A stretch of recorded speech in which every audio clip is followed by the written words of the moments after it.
கதை கேட்க வந்த அன்பு நெஞ்சங்களுக்கு வணக்கம். அலுவலகம் முடிந்து வீடு திரும்பிய கதிரை மல்லிகை பூவின் மணமும் அவன் மனைவி மலரின் புன்னகையும் வரவேற்றன. வாங்க கதிர் என்றபடி அவன் கையில் இருந்த மடிக்கணினி பையை வாங்கிக் கொண்டு குடிக்கத் தண்ணீர் கொடுத்தாள் மலர்.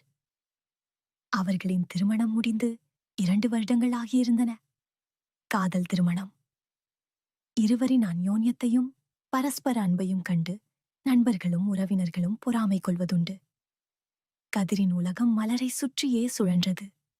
மலரின் உலகம் கதிரில் அடங்கியிருந்தது. அவர்களின் இல்லறம் ஒரு ரம்யமான கவிதை போல சென்று கொண்டிருந்தது. மறக்காம சப்ஸ்கிரைப் மற்றும் லைக் பண்ணிட்டு தொடருங்கள். இந்த கவிதையில் ஒரு சிறு பிழையாக, ஒரு விஷமத்தனமான எண்ணமாக கதிரின் மனதில் ஒரு சலனம் ஏற்பட்டது. அந்த சலனத்தின் பெயர் சரளா, மலரின் அம்மா, கதிரின் மாமியார். சரளாவிற்கு 40 வயது இருக்கும். கணவனை சில வருடங்களுக்கு முன் இழந்தவர். தன் ஒரே மகள் மலரின் மகிழ்ச்சியே தன் மகிழ்ச்சி என வாழ்ந்து வந்தார். அவர் தன் கம்பீரமான தோற்றத்தாலும் நிதானமான பேச்சாலும் அனுபவ அறிவாலும் அனைவரையும் கவரக்கூடியவர். அவ்வப்போது மகளை பார்க்க சென்னைக்கு வருவது வழக்கம். அப்படி ஒரு முறை வந்திருந்த போதுதான் கதிரின் மனதில் அந்த நச்சு விதை விழுந்தது. அன்று ஒரு ஞாயிற்றுக்கிழமை. மலர் தோழிகளுடன் வெளியே சென்றிருந்தாள். வீட்டில் கதிரும் சரளாவும் மட்டும் இருந்தனர். சமையலறையில் சரளா மதிய உணவிற்கான ஏற்பாடுகளை செய்து கொண்டிருந்தார். அவரின் ஒவ்வொரு அசைவிலும் ஒரு நேர்த்தி இருந்தது. காய்கறிகளை நறுக்குவதில் இருந்த லாவகம், மசாலாக்களை சரியான விகிதத்தில் சேர்ப்பதில் இருந்த அனுபவம், இவை அனைத்தையும் கதிர் அமைதியாக பார்த்து கொண்டிருந்தான். மலரும் நன்றாகச் சமைப்பாள். ஆனால் சரளாவின் சமையலில் அனுபவத்தின் சுவை தெரிந்தது. அவரின் நிதானமான குணமும் எதையும் பக்குவமாக கையாளும் விதமும் கதிரை கவர்ந்தன. அன்று மதியம் சாப்பிடும்போது, "அத்தை, உங்க கை பக்குவமே தனிதான். மலர் இன்னும் உங்ககிட்ட நிறைய கத்துக்கணும்" என்றான். அதற்கு சரளா சிரித்துக்கொண்டே, "அவளும் நல்லாதானே சமைக்கிறா" என்றார். அந்த பாராட்டு ஒரு தொடக்கப் புள்ளி மட்டுமே. அன்று மாலை சரளா தன் பழைய ஆல்பங்களை புரட்டிக் கொண்டிருந்தார். கதிர் அவர் அருகில் அமர்ந்தான். அதில் சரளாவின் இளவயது புகைப்படம் ஒன்றிருந்தது. பார்ப்பதற்கு மலரைப் போலவே இருந்தார். ஆனால் அதைவிட ஒரு முதிர்ச்சியான அழகு அவரிடம் மிளிர்ந்தது. கதிரின் பார்வை அந்த புகைப்படத்தில் சில நொடிகள் நிலைத்தது. மலரின் எதிர்கால பிம்பம் இவர்தானோ? ஆனால் இதைவிட கம்பீரமாக, அழகாக அல்லவா இருக்கிறார் என்ற ஒரு வக்கிரமான எண்ணம் அவன் மனதில் ஓடியது. அந்த எண்ணம் மெல்ல மெல்ல வளர்ந்து ஒரு ஆசையாக, ஒரு வெறியாக மாறத் தொடங்கியது. தன் மனைவி தன்னிடம் அன்பாக, மகிழ்ச்சியாக இருக்கிறாள் என்பது அவனுக்கு தெரியும். ஆனால் சரளாவை அடைய அது ஒரு தடையாக இருந்தது.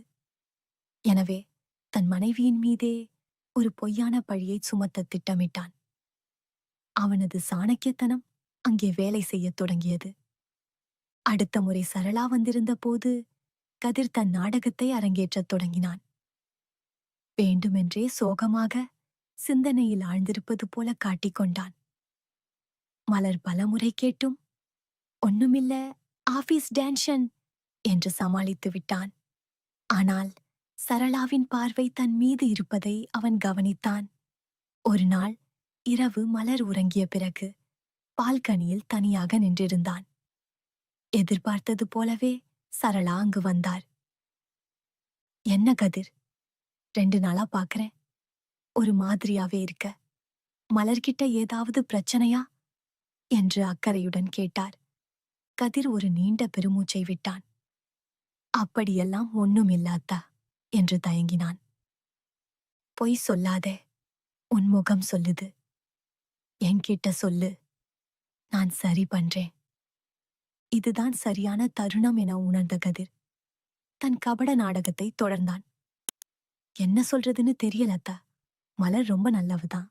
ஆனா ஆனா அவளுக்கு என் மனசு புரிய மாட்டேங்குது" என்றான் தழுதழுத்த குரலில். சரளாவிற்கு அதிர்ச்சி.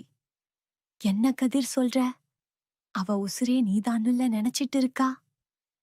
ஆமாம் அத்தா, வெளிய பார்க்கத்தான் அப்படி தெரியுது. ஆனால் எங்களுக்குள்ள எதுவுமே இப்போ நடக்கிறதில்ல. ஒரே ரூம்ல படுத்தாலும் 2 பேருக்கும் எதுவுமே நடக்கிறதில்ல. வெளிப்படையா சொல்லணும்னா அவளுக்கு அதுல ஆர்வமில்ல என்று கூறும்போது அவன் கண்களில் லேசாக கண்ணீர் விட்டான். ஒரு தாயாக சரளாவின் மனம் பதறியது. தன் மகள் தன் மருமகனை நன்றாக பார்த்துக் கொள்ளவில்லையோ என்ற குற்ற உணர்ச்சி அவருக்கு ஏற்பட்டது. அப்படியெல்லாம் இருக்காதே கதிர். அவ சின்ன பொண்ணு. நீதான் எடுத்துச் சொல்லணும் என்றார். எவ்வளவோ சொல்லிட்டேன் அத்த. ஆனா அவ புரிஞ்சுக்கிற மனநிலையில இல்ல. ஆனா நீங்க பேசும்போது நீங்க விஷயங்கள அணுகுற விதம். உங்ககிட்ட பேசினா என் பாரம் குறையிற மாதிரி இருக்கு.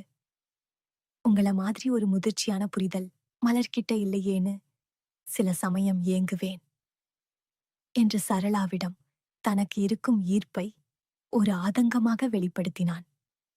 சரளாவின் மனதில் ஒரு குழப்பம். தன் மருமகன் தன் மகளால் துன்பப்படுகிறானோ என்ற வருத்தமும், அவன் தன் மீது வைத்திருக்கும் மரியாதையைக் கண்டு ஒரு சிறிய பெருமிதமும் கலந்த உணர்வு. இந்த உரையாடல் ஒரு தொடக்கமாக அமைந்தது. அதன் பிறகு கதிர் மலர் இல்லாத சமயங்களில் சரளாவிடம் தன் துயரக் கதையை அவிழ்த்து விடுவான். அத்தை, இன்னைக்கு ஆபீஸ்ல ஒரு பெரிய பிரச்சனை. அத மலர்கிட்ட சொன்னா, அதெல்லாம் விடுங்க, வாங்க சினிமாவுக்கு போகலாம்னு சர்வ சாதாரணமா சொல்றா. ஆனா நீங்களா இருந்தா, என்ன பிரச்சனை சொல்லுன்னு ஆதரவா 4 வார்த்தை கேப்பீங்க. அந்த ஆதரவு தான் அத்தை எனக்கு தேவை. மலருக்கு ட்ரெஸ் எடுக்க போனோம். அவளுக்கு பிடிச்சதைத்தான் வாங்கணும்னு ஒரே சண்டை. என் விருப்பத்துக்கு அங்கே மதிப்பே இல்லை. இப்படியாக மலரை ஒரு பொறுப்பற்ற கணவனின் மனதை புரிந்து கொள்ளாதவளாக சரளாவின் மனதில் கொஞ்சம் கொஞ்சமாக சித்தரிக்கத் தொடங்கினான். அதே சமயம் சரளாதான் தன்னை முழுமையாக புரிந்து கொள்ளும் ஒரே ஜீவன் என்பது போலவும் பேசினான். அவரின் ஆலோசனைகளை கேட்பது போல நடிப்பான். அவரின் சிறு சிறு உதவிகளுக்கும் அளவுக்கு அதிகமாக நன்றி சொல்வான். சரளாவின் மனம் மெல்ல மெல்ல இளகத் தொடங்கியது. அவர் கதிரை ஒரு பரிதாபத்திற்குரிய ஜீவனாக பார்க்கத் தொடங்கினார். தன் மகளின் பிழையை சரிசெய்ய தான் மருமகனுக்கு ஆதரவாக இருக்க வேண்டும் என்று நினைத்தார். கதிரின் பேச்சிலிருந்த சூழ்ச்சியை அவரால் உணர முடியவில்லை.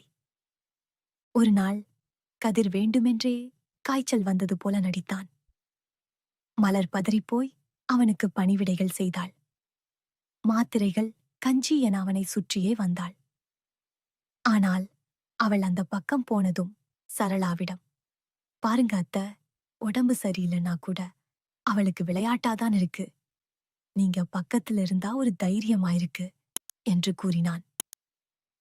அந்த இரவில் மலர் உறங்கிய பிறகு கதிரின் அறைக்கு வந்த சரளா அவன் நெற்றியில் கை வைத்து பார்த்தார். இப்போ பரவாயில்லையா கதிர் என்றார் அக்கறையுடன். கதிர் சட்டென அவர் கையை பற்றிக் கொண்டான்.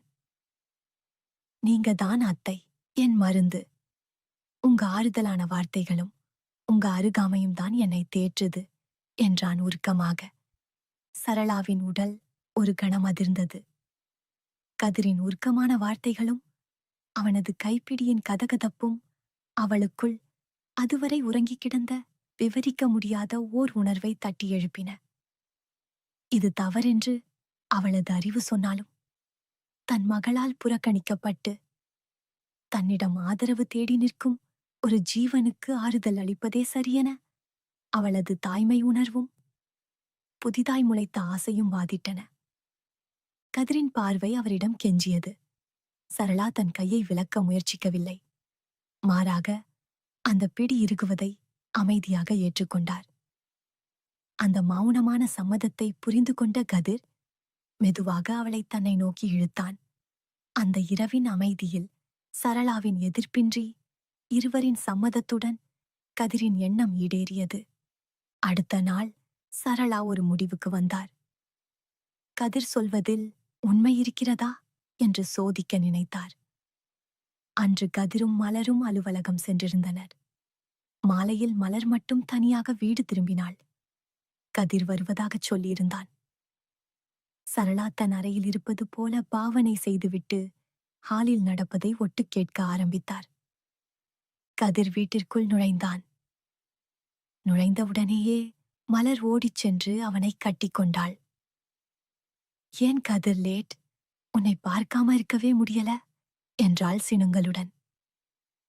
கதிர் சிரித்துக்கொண்டே அவள் நெற்றியில் முத்தமிட்டான். சாரிடா செல்லம், ஒரு முக்கியமான மீட்டிங். இன்னைக்கு நம்ம பாஸ் என்னை பாராட்டினார் தெரியுமா? நிஜமாவா? சூப்பர் கதிர், எனக்கு தெரியுமே நீங்க ஜெயிப்பீங்கன்னு. வாங்க, உங்களுக்கு பிடிச்ச மாதிரி பன்னீர் பட்டர் மசாலா செஞ்சிருக்கேன் என்று அவன் கையை பிடித்துக்கொண்டு சமையலறைக்கு இழுத்துச் சென்றாள். அவர்களின் உரையாடலிலும் நடவடிக்கைகளிலும் அணுவளவும் பிசகில்லை.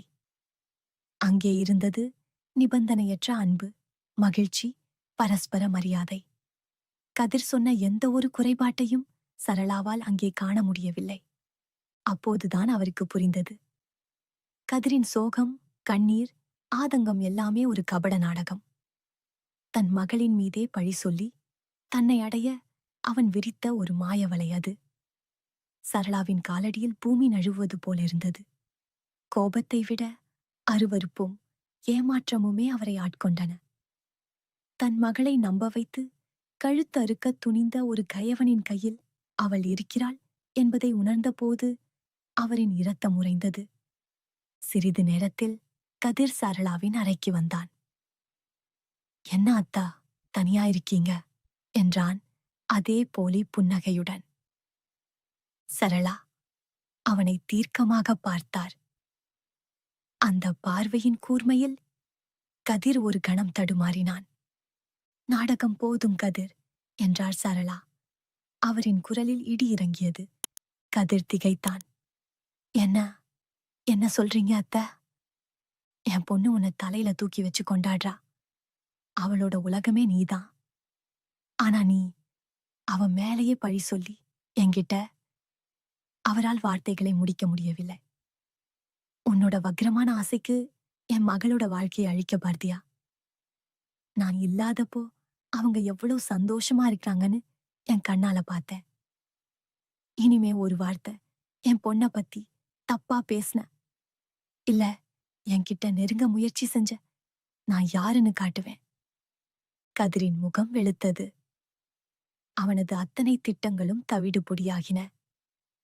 அவனது வேஷம் கலைந்தது. அவமானத்தில் தலை குனிந்து நின்றான். வெளியே போ என்று உருமினார் சரளா. கதிர் அமைதியாக வெளியேறினான். ஆனால் அவனது ஆசை நிறைவேறியிருந்தது. தான் செய்த தவறை உணர்த்து அவன் தன் மனைவியை முன்பை விடவும் அதிகமாக நேசிக்கத் தொடங்கினான். அந்த நேசிப்பின் பயனாக மலர் விரைவில் கருத்தரித்திருந்தாள்.